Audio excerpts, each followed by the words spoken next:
Ma? Ma?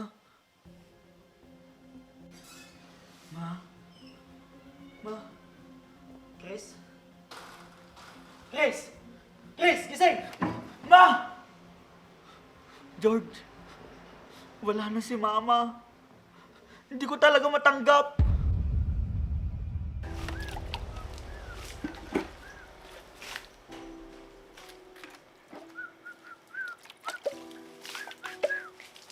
George, hindi ka pa ba tapos dyan? Saglit na lang to. Matatapos na din tong didiligan ko. Bilisan mo dyan at may papabili pa ako sa'yo. Sige, pagtapos ko dito. Ano naman kayang papabili nun? Ang lapit lang ng tindahan. Hindi na lang siyang bumili. Iuutos pa sa akin.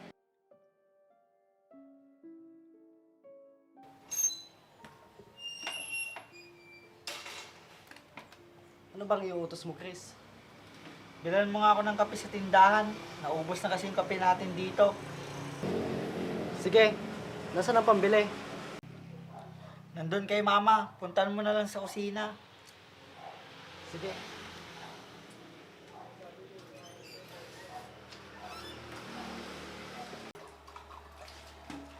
Ate Mitch, pahingi nga daw po ng pambili ng kape ni Chris. Ano? Bakit ikaw pang inuutusan ni Chris? Bakit hindi na lang siyang bumili? Ayos lang po yun sa akin, Ate Mitch. Sigurado ka ba? Tapos mo na ba yung mga ginagawa mo? Hindi pa nga po, Ate Mitch. Pagkatapos ko na lang po bumili ng kape ni Chris, tatapusin ko na po yun agad. Mabuti naman. Sa susunod, pag inutusan ka ulit ni Chris, habang may ginagawa ka, sabihin mo sa akin agad. Ayos lang po talaga yun, Ate Mitch. Trabaho ko naman po yun eh. Ito kasing si Chris, namimihasa na. Ang tamad, hindi nga magkusang tulungan ako dito. Sige po, ate. Bibili na lang po ako ng kape. O sige ito, pagkatapos mo yan, tapusin mo na yung mga ginagawa mo. Opo, ate. Sige po. Sana naging katulad na lang ni George ang anak kong si Chris. Masipag at matyaga.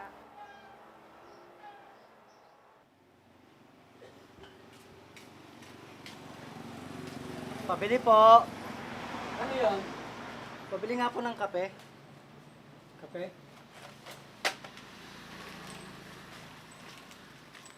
Ito.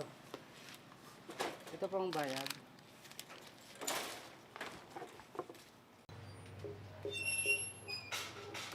Chris, ito na yung kape mo. George, Ano yon? pwede mo ba akong timplahan? Di pa kasi ako tapos sa nilalaro ko. Chris, bakit hindi na lang ikaw ang magtimpla ng kape mo? Wala ka bang kamay para iutos mo kay George ang pagtitimpla ng kape mo? Ate, ayos lang po. Ako na lang po. Hindi pwede. Namimihasa na yung batang yan. Bitawan mo nga yung cellphone mo. Sige na nga! Akin na nga yan! Ako na nga lang magtitimpla. Sige na, George. Gawin mo na yung gagawin mo. Sige po, ate.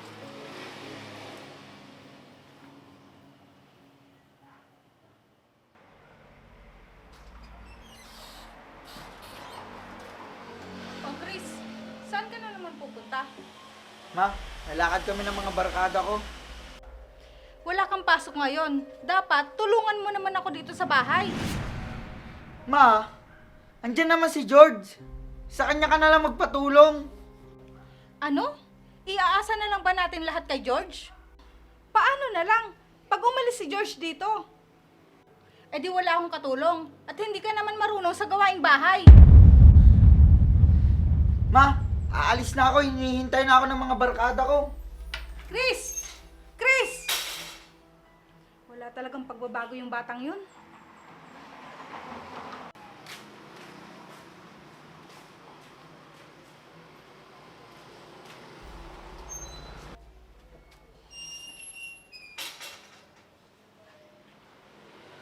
Ate, hayaan niyo na po.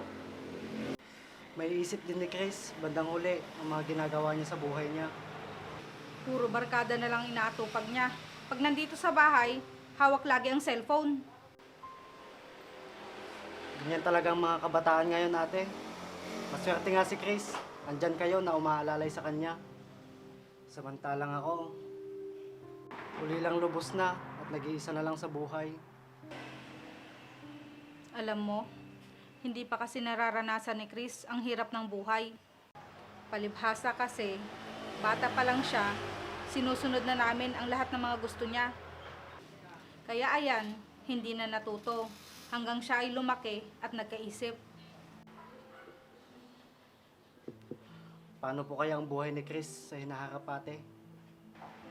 Kaya nga, wag naman sana niyang danasin ang hirap ng buhay. Lalo pagtanda niya na wala na siyang maayos na hanap buhay.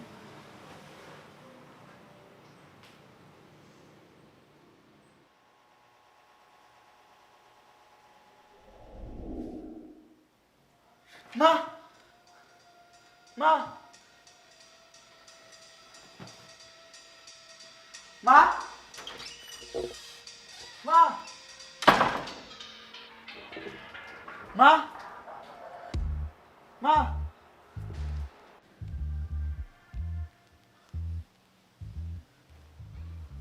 Asan kaya si Mama? Ma, nasan ka na? Chris, bakit mo hinahanap si mama mo? Di ba wala na siya? Anong sinasabi mo, George? Wala na ang mama mo, Chris.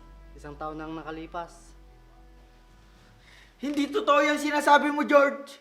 Sabihin mo, nagbibiro ka lang. Hindi ako nagbibiro, Chris.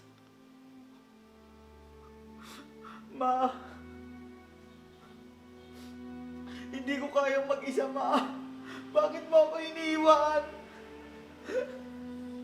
Kaya mo yan, Chris. Parehas lang tayo ng buhay ngayon. Parehas na tayong ulila. Hindi totoo yan! Buhay si Mama! Ma! Hindi ko kaya mag-isa, Ma! Ma? Ma? Ma? Ma? Chris? Chris! Chris, gising! Ma! George, wala na si Mama. Hindi ko talaga matanggap. Ano? Sana nabubuhay pa si Mama. Para makabawi man lang ako sa kanya. Magsisipag na ako, George. Tutulungan ko na siya sa mga gawaing bahay. At mag-aaral na ako ng mabuti.